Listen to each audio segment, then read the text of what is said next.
Ladies and gentlemen, bibliophiles, and central bank enthusiasts, welcome to an evening of financial wit, wisdom, and a walk down the memory lane of modern monetary policy.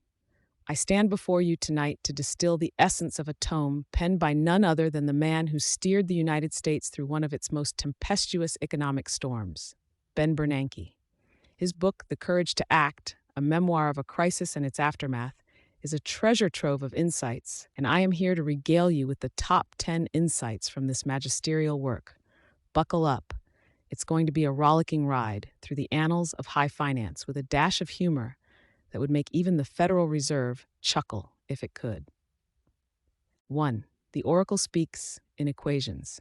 First and foremost, Mr. Bernanke teaches us that when it comes to the economy, crystal balls are out and equations are in. Known for his academic prowess, Bernanke champions the use of meticulous, data-driven analysis. Insight 1 reveals that behind every calm statement he made during the crisis, there was a furious scribbling of algebraic formula. 2. The financial world is flat until it's not. Our dear author unveils the interconnectedness of modern economies. In our second insight, we learn that globalization means problems can spread faster than a rumor in high school. What starts in the housing market of the United States can give an unwelcome jolt to a banker sipping espresso in a piazza in Rome. 3. The Mishkin's Mayday and the Risk of Recession.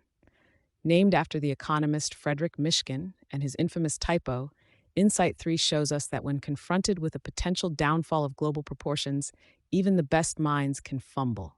Bernanke humorously but earnestly exemplifies that attention to detail can make or break the world economy, and yes, sometimes you have to proofread to save the world. 4.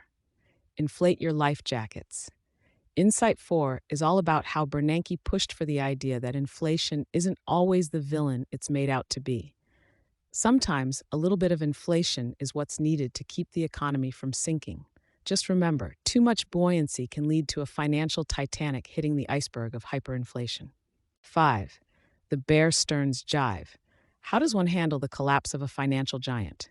With nimble feet and rhythm, it turns out.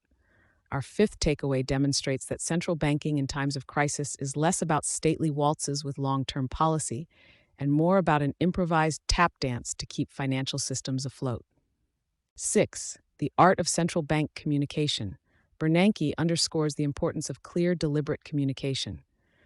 The sixth insight is that in the opaque world of fiscal policy, transparency is king and forward guidance is the scepter. Central bankers learn to speak human and not just economist, which, as it turns out, is akin to a Rosetta Stone for the markets. 7. Quantitative easing and the magic money tree. With a sleight of hand worthy of Houdini, Bernanke's Fed introduced the world to quantitative easing. Our seventh insight is that while money doesn't grow on trees, in the thick of financial turmoil, central banks can sort of create it. Though some say it's alchemy, Bernanke argues it's just smart policy, with a pinch of fairy dust. 8. Too big to fail or just too big. Here, Insight 8, we delve into the philosophical and the practical debate around banks that hold economies in their balance sheet.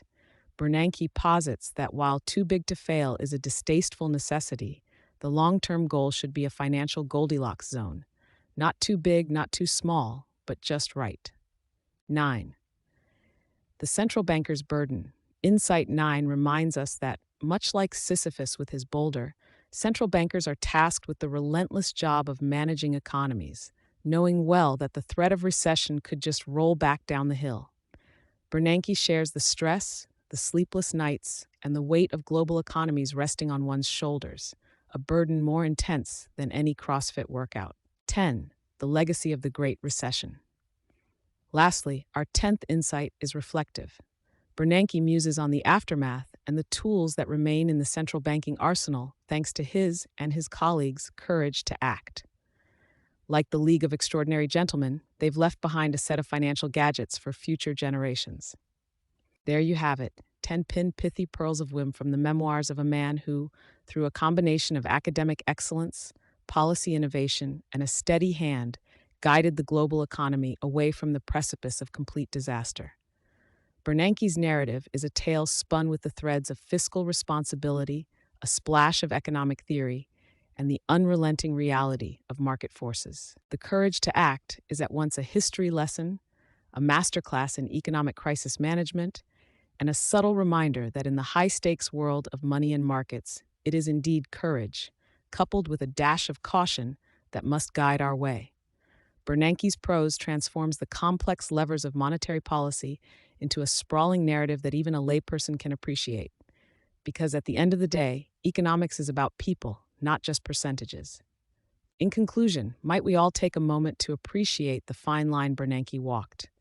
Through his reflections, we find not just a financial blueprint for the future, but also a story of human resilience. And in that story, we are reminded that even in the darkest economic times, there's room for a bit of levity. After all, what's a global financial crisis without a few good graphs, a touch of irony, and the courage to act? Thank you, Mr. Bernanke, for the wisdom, for the action, and for the anecdotes that will surely enrich the curriculum of every Economics 101 course for years to come. And thank you, dear audience, for embarking on this journey through the annals of fiscal fortitude with me tonight.